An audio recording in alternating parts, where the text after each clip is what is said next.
Huri rawa ake ki te takiwā kei te ākau o taupō nui ātia, ara ki Acacia Bay. Kei te pirangi te kaunihera ārohe o taupō, ki te turaki i ngā whare noho o ngā uri whakaheke o ngā hapu o te rauhoto me te urunga.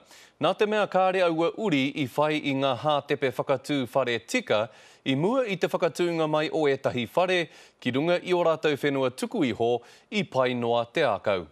He kiriwe heka ki whero, koe ara tēnei ko tētahi o ngā whakapai, i puta i te whānau o te moenga roa o Urututu, no rātau nei e nei whenua whai pānga o pai noa te ākau. Well, I just find the Taupo District Council are racist. It's becoming a racist issue and, you know, I strongly believe this, just how they've been treating the people here. E hara tēnei te kaupapa whenua, e hara tēnei te kaupapa kai kiri iwi, ko te mea nui kia tiaki mai i ngā whānau, katoa.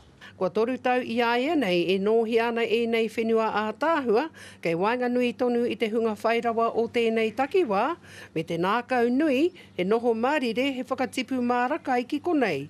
Engari, ko tā te kaunihera e āki ana, kia whai ture te whānau nei ki te hanga whare tuatahi.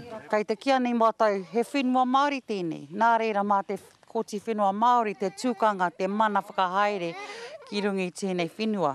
Ko tāku kei te kōrero tia ki te whara te whare, mā wai, te raru, ko te kaunihera. And we want to come back on our land. We want to live on our land. It's our right to live on our land. It's not the right of the council to come and say that you can't do this and you can't do that on your land.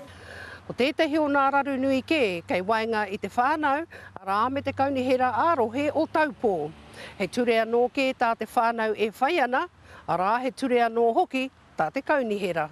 We have tried last minute talks to efforts to have a meeting with the local council, the mayor and the council, who've all turned their backs on us. I tēnei wā kei mua tēnei take i te kōti whenua Māori. Ko te tatare atu i aia nei, rā kia tere ke te whakatauhia. Ko Hinerangi Goodman, mō te karere.